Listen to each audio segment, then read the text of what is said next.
What is up? We're back again today for Make It Stick.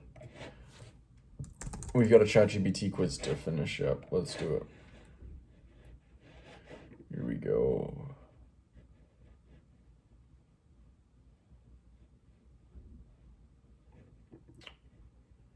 Holy cow. Where is it? Okay, let's search up. Okay, this is yesterday, today, code point overview, add string for yesterday, Python, say factorial summation, effective study techniques, here it is.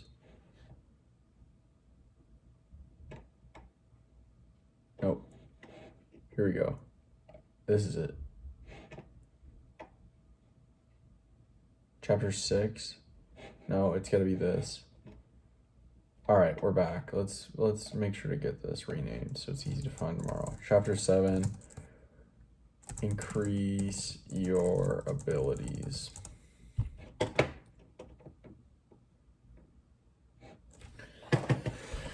Alright, here we go.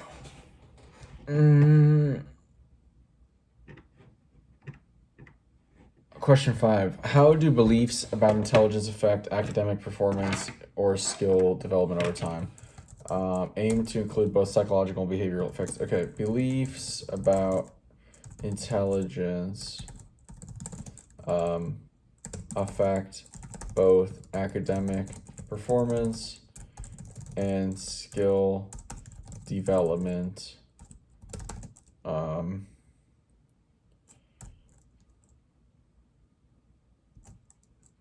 In the short term, but in both the short term and the long term, but the differences are clearly seen in the long term. If one believes that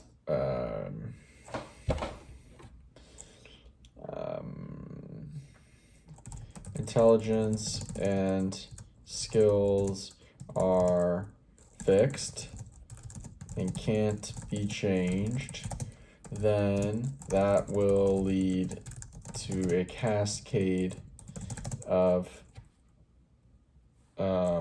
undesirable outcomes.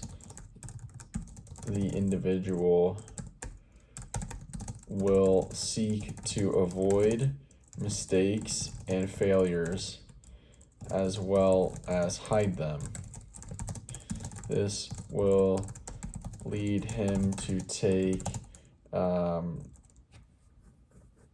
less challenges, which are often stimulus for growth, and ignore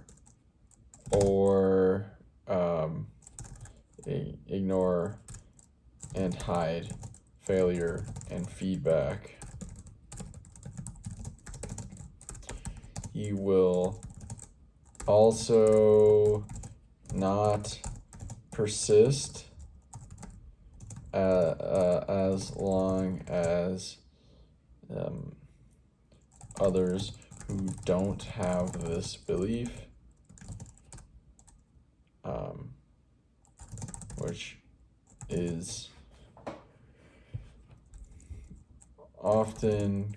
is practically critical for improvement. Failure will also often lead to doubt and quitting. On the other hand, if an individual believes that intelligence and skills can be developed, he will persist longer, take on challenges, learn from failure and feedback, seek out guidance, and better and spend time strategizing to improve. You're operating on tier 3 depth and excellent. Why this answer is strong. You clearly articulated the psychological mechanisms. Belief shapes how people perceive failure, feedback, and challenge. And you nailed the behavioral consequences. Fixed mindset leads to avoidance, fragility, and short-term focus. Growth mindset leads to persistence, strategic engagement, and long-term growth. Additional nuance you touched on. These belief systems compound over time. That long-term compounding is a hidden force in achievement gaps. You're echoing research from Dweck, Duckworth, and others without name dropping. Very clear thinking. I don't know who Duckworth is. All right, let's move to application now. Question 6, tier 2.5. What are metacognitive skills and how do they contribute to improving ability and performance? Interesting. Try to name at least 2 examples of metacognitive strategies discussed or implied in the chapter. What are metacognitive skills? Meta means about cognition, about the mind skills. So I think of like learning how to learn, reading skills, right? Reading and language skills. Metacognitive skills are skills that are about the mind and how it processes information and are generalizable and affect most, if not all, affect a large sum of other meta and normal skills.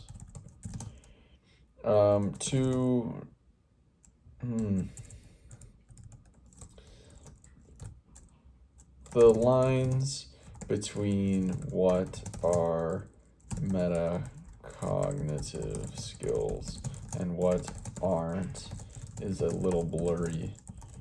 However, some that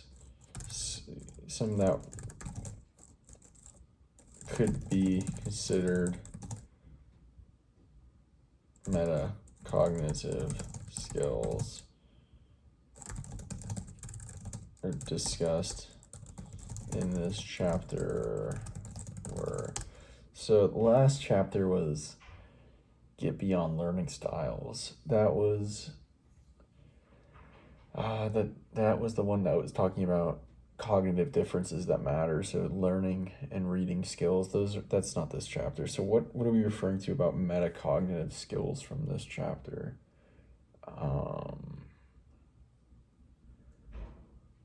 Metacognitive skills. What was this chapter about? We got neuroplasticity. We have increasing IQ, improving IQ ? Brain training. We have growth mindset, deliberate practice.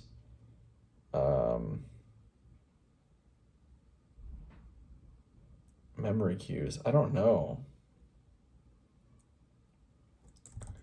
I don't recall metacognitive skills being discussed in this chapter. Could you be mistaken on the questions on the chapter? One, I guess you could say, is the ability to self-regulate beliefs, such as recognizing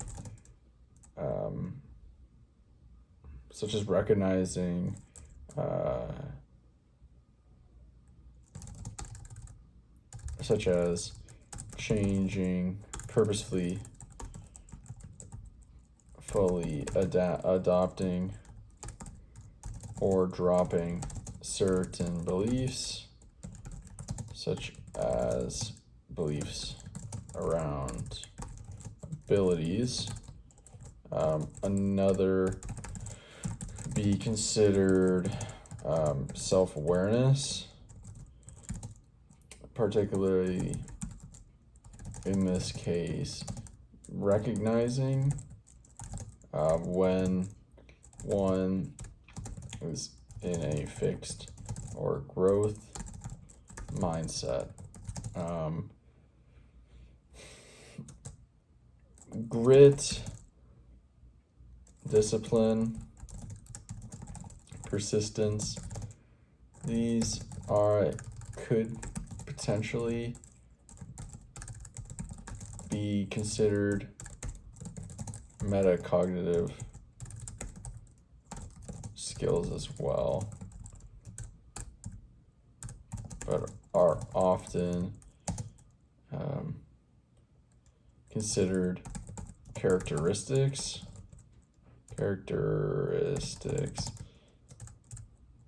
though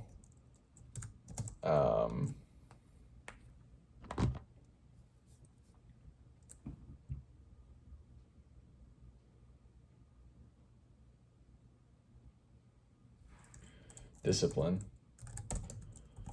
may be the exception. All right, what are they saying here?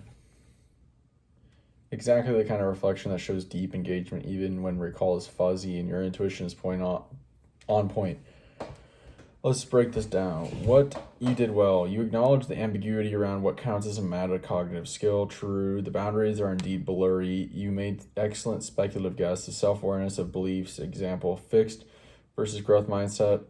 Self-regulation of attitude or response. Strategic redirection of thinking or motivation. Even though the chapter doesn't hammer the word metacognition, it absolutely discussed metacognitive themes. So no, I wasn't mistaken, just pushing you towards inference. Clarification for this. Metacognitive skills are essentially thinking about your thinking. Okay. Thinking about thinking. Right, that makes sense. Planning, monitoring, and evaluating your own learning. Chapter 7, they're implied in passages about choosing how to interpret failure, threat versus opportunity, monitoring one's own beliefs and motivations, learning to adopt strategies that promote growth. Not just applying brute force effort. You implicitly recognized all of these. Great job. Ready for a scenario. Question 7. A student says, I'm just not a math person. I've never been good at it, and I never will be. Based on Chapter 7, how would you reframe the student's thinking to promote a growth mindset, increased ability? Try to make it practical. What would you say or ask them directly? I would say, look, you have an incredible opportunity to increase your intelligence and abilities. If math is difficult for you, that means there are a lot of skills that you still can learn and gain through effort, persistence, and strategy and guidance. You can literally, and a belief in so, you can literally physically change your brain, become smarter, and increase your abilities.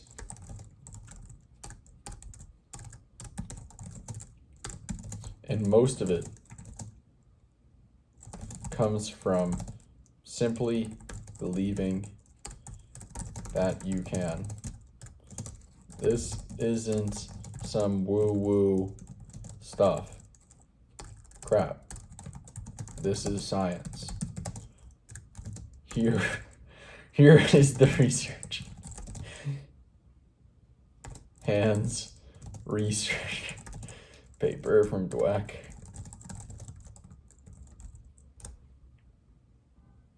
Absolutely fire.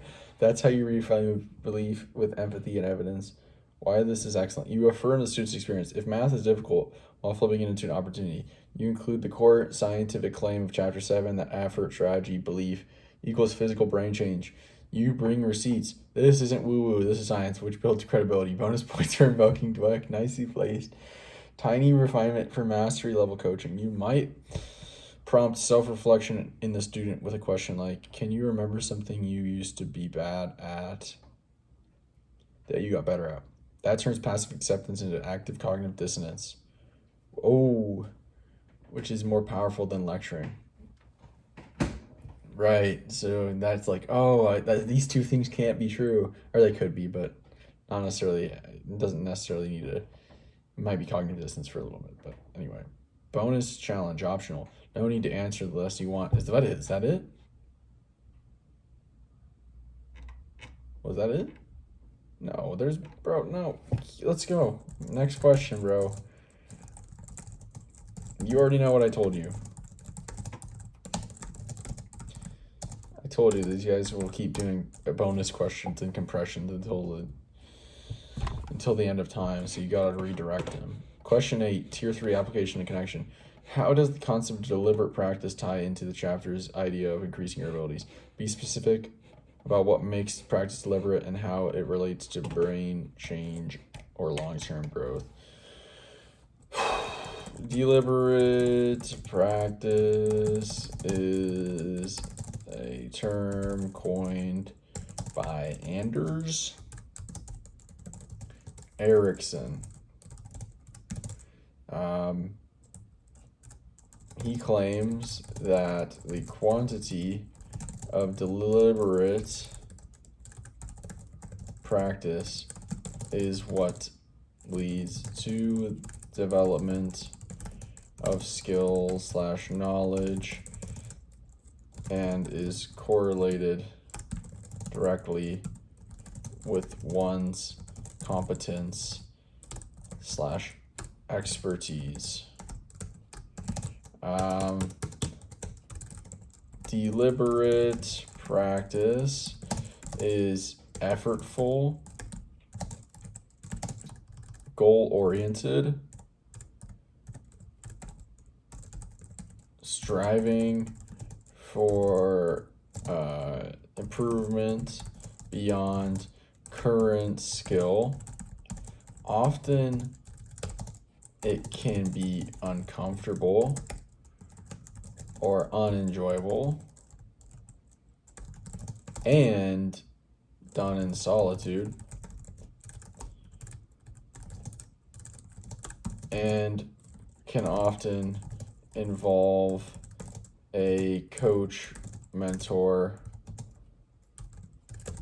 or guide to direct the big picture occasionally.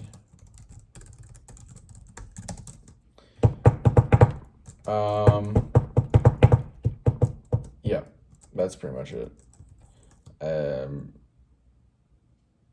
This type of practice leads to the gradual accumulation of skill and knowledge that becomes eventually chunked into ever increasingly complex mental models that define and characterize expertise and mastery. All right, I think it's decent. That's a masterclass response, high resolution, accurate, and fully aligned with the science. While you crush, you cited Anderson correctly, foundational researcher on expert performance. You nailed the features of deliberate practice: effortful, goal-oriented, stretch zone just beyond comfort, repetitive, with feedback, often solitary and unpleasant. You connected it to chunking plus mental model development, which is the actual mechanism by which expertise forms. You implicitly tied to brain change, though you didn't explicitly say so, which will sharpen now. Small ad for compression. Deliberate practice ties into the chapter by showing that through repeated targeted effort, the brain undergoes structural and functional changes, myelination, synaptic strengthening, and increased efficiency in the neural networks involved. It's not just effort, it's surgical effort with feedback loops. Facts. All right. Question 9. Tier 3 cross-disciplinary transfer. Compare the chapter's message about increasing ability through effort and mindset with a concept from another field like sports, music, neuroscience, or engineering. Pick any field. What parallels can you draw? Increasing ability through effort and mindset. I mean, this is often seen in lots of fields, though it gets muddied in many fields as well. And I think you can really see it in sports. Beliefs are talked about a lot in sports. Believing you can, but that is also backed up with tons and tons of practice. You're tapping into a deep truth. Sports are a living laboratory for mindset plus deliberate practice. Let's draw connections a bit more sharply. Parallels between Chapter 7 and sports. Belief precedes performance. Athletes are constantly trained to visualize success, trust the process, and believe in their training. Just like the chapter says, belief in the possibility of growth fuels persistence. Deliberate practice in training. Elite athletes don't just play, they isolate weaknesses, get coaching, grind fundamentals. Right, that's where I could have done better. Mirrors the book's message. Targeted, challenging, feedback-rich practice builds ability. Failure is fuel. Top performers review their mistakes obsessively. Video breakdown, coach feedback, etc. Growth mindset reframes failure as diagnostic, not definitive. Right, I definitely could have done better on that response. You also noted it gets muddy. That's insightful. Next, let's try to do this last question. We got 2 minutes. If a teacher, let's just turn this off. If a teacher deliberately encourages struggle and challenge in the classroom rather than making things easy, what long-term outcome is likely to result in why? The students will learn more.